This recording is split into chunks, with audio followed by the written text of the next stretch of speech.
What happens when Hollywood's most legendary tough guy sits down for a seemingly routine morning interview only to realize the host has a very different plan? Buckle up. This is one morning show moment that went completely off the rails. Don't forget to hit that subscribe button and drop a comment, because this story goes from 0 to 100 fast. Clint Eastwood, the face of American grit for over 6 decades, had agreed to appear on Good Morning America to promote his latest film. At 94, Eastwood remained an industry icon.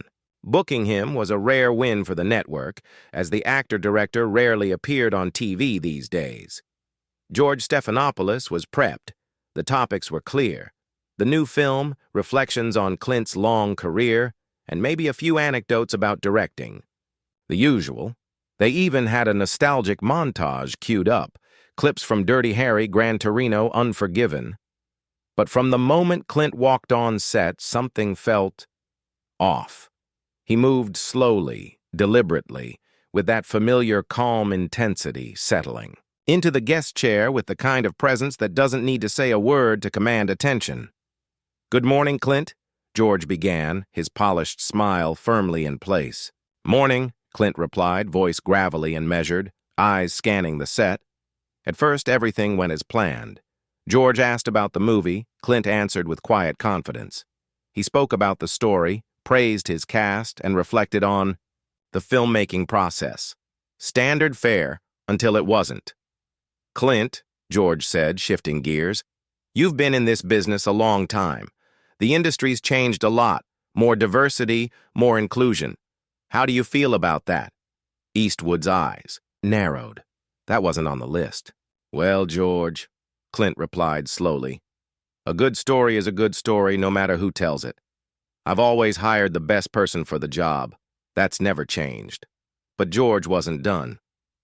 "But don't you think the industry needed to change? That it had systemic issues that needed fixing?" The temperature dropped. Eastwood's jaw tightened, a tell for those who knew him.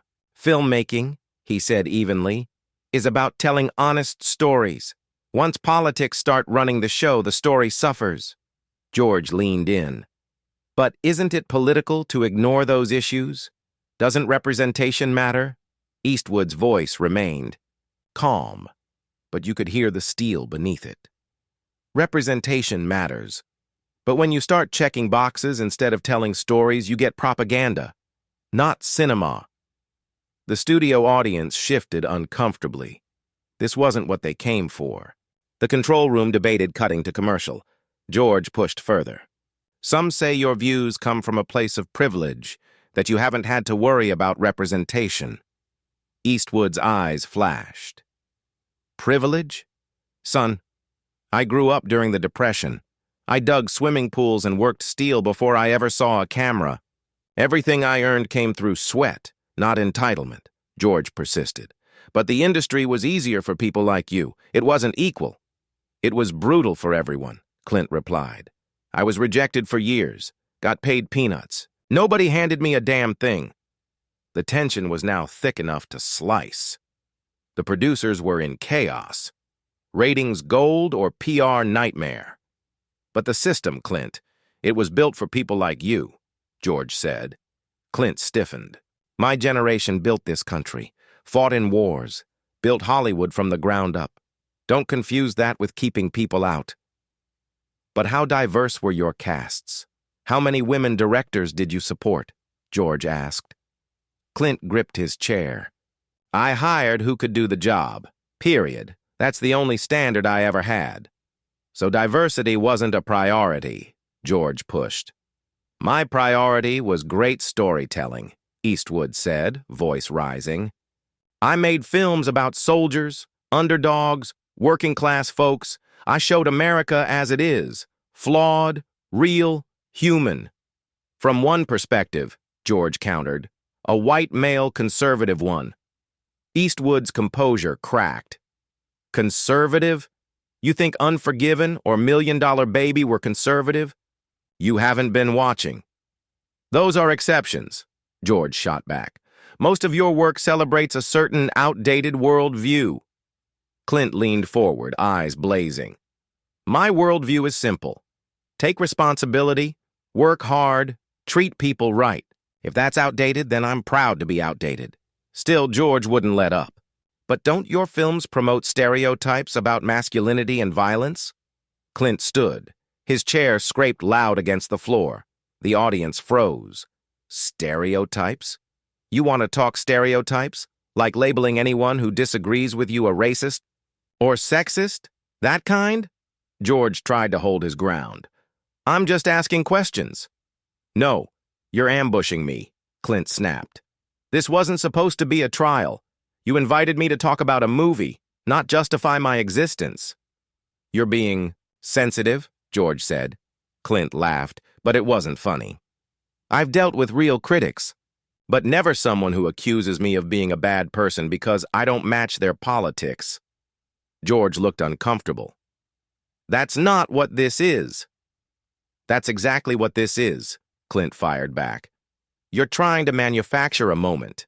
Clip me saying something controversial, frame your narrative. But I'm not playing along.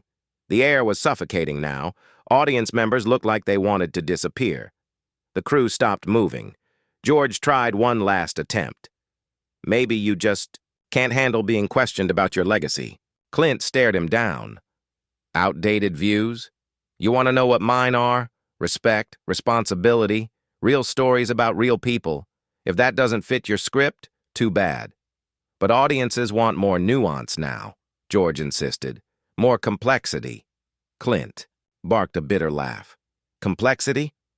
I made a film about a racist man learning redemption, about a woman boxer who fights against odds, about the burden of violence, and you're lecturing me on nuance. But those themes were secondary to your masculine heroes, George argued. Problematic, right? That magic word. Everything's problematic to you. Integrity's problematic. Responsibility's problematic. Standing up for what's right. That's problematic, too. The set was dead silent. I'm not saying those values are wrong, George said weakly. Just that your films sometimes exclude other voices. Clint shook his head. I've worked with people, from all backgrounds, told all kinds of stories, but because I didn't brag about it on Twitter, it doesn't count. But your influence shaped Hollywood in ways that weren't always positive, George said. Clint didn't blink. You want to rewrite the past? Go ahead. But don't expect me to apologize for telling the truth and telling it well. And with that, Eastwood turned and walked off the set. No goodbye, no handshake. Just the unmistakable echo of a man who'd said everything he needed to say. The segment never aired in full, but a leaked recording? That went viral. And Clint? He didn't apologize. He never does. The host kept pressing. And that was the final straw. Clint Eastwood, the man known for his unshakable composure, finally cracked.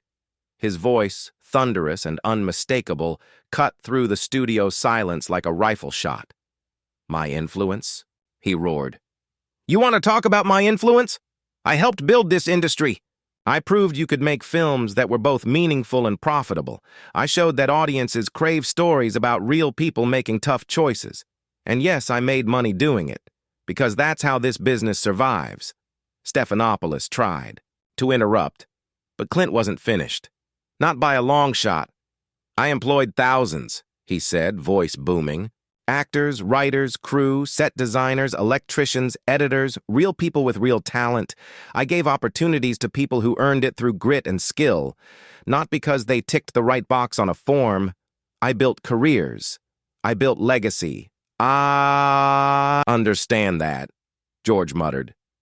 No, you don't, Eastwood snapped. You sit behind a desk and talk about representation and justice like it's a buzzword bingo game. You've never put your own money on the line for a story. Never had to tell. A crew their jobs were gone because a film got canned. You don't know what it costs. Stephanopoulos squirmed but couldn't back down. That kind of thinking is exactly why Hollywood resisted progress. Always profit over principles. Eastwood looked at him like he'd lost his mind. Profit over principles? George, without profit, there is no Hollywood. No jobs. No art. Principles don't pay the light bill. You want to change the world with film? Great. But if no one watches, all you're doing is filming your own echo. But art should mean more than just ticket sales, George pushed. Clint's laugh was low and scathing. You want to lecture me about art? I've been making art longer than you've been alive. Real art, not the self-congratulatory crap that wins awards and puts audiences to sleep. Now standing, Eastwood towered over the desk, his frame imposing, his voice filled with righteous fury. Stephanopoulos, seated and rattled, looked diminished next to the icon he'd tried to corner. Look, George said, desperation creeping into his voice. Maybe we got off track. I just wanted to have an honest discussion about your impact. Clint let out a bitter chuckle. Honest? There's nothing honest about an ambush. You brought me here under the pretense of promoting my film, then tried to crucify me for not fitting your agenda. That's not journalism. That's activism in a blazer. I resent that, George said, voice rising. Resent it all you want. It's the truth. You walked into this interview with your mind made up. You weren't here to learn anything. You were here to win. The tension in the room had gone radioactive. Every person in that studio knew something historic was unfolding. You're being unfair, George muttered. Clint looked down at him with something that almost resembled pity. Unfair? You invite someone on to talk about their work and then try to torch their legacy. You weaponized your platform. You came for a fight, not a conversation. A beat passed. Clint breathed in slowly. Then, you know what? I'm done. He calmly reached for his microphone, unclipping it with the smooth precision of a man who's done this more times than he can count. Wait, George said, panic rising. We're not finished. Clint looked up, gaze like steel. Oh, we're finished. I'm not sitting here while you insult my work, my career, and the people I worked with. I've made my last film, George, but I still know when it's time to walk off a set. You can't just leave. This is live TV. Clint shrugged. Watch me. He dropped the mic onto the chair. The sharp thud echoed through the stunned silence of the studio. Then he turned to the camera, a move so deliberate, so iconic, you could almost hear a movie score behind it. Folks, he said directly to the audience, I came here to talk about storytelling, about making films that matter, but apparently that's not what this show is interested in. It seems if you don't toe the political line, your entire career is up for debate. George opened his mouth to protest, but one look from Eastwood shut him down cold. I spent my life telling stories that resonate. That means something. And if that's no longer good enough because I didn't wave the right flag or post the right hashtag, then that's not my problem. It's yours. And with that, Clint turned and walked off set, his stride steady, unwavering. The sound of his footsteps faded as he exited the stage and left George Stephanopoulos sitting alone, red-faced and visibly shaken. The studio crew said nothing. Cameras kept rolling. No one moved. No one knew what to say. And as those final moments aired, one thing became crystal clear. In trying to corner a legend, George had only succeeded in embarrassing himself. Clint Eastwood had walked into a trap, and walked right out of it, head held high. So what did you think of Clint Eastwood's legendary takedown on Good Morning America? Did George get what he deserved for trying to turn a Hollywood legend into a soundbite? Let us know in the comments, because this showdown won't be forgotten anytime soon.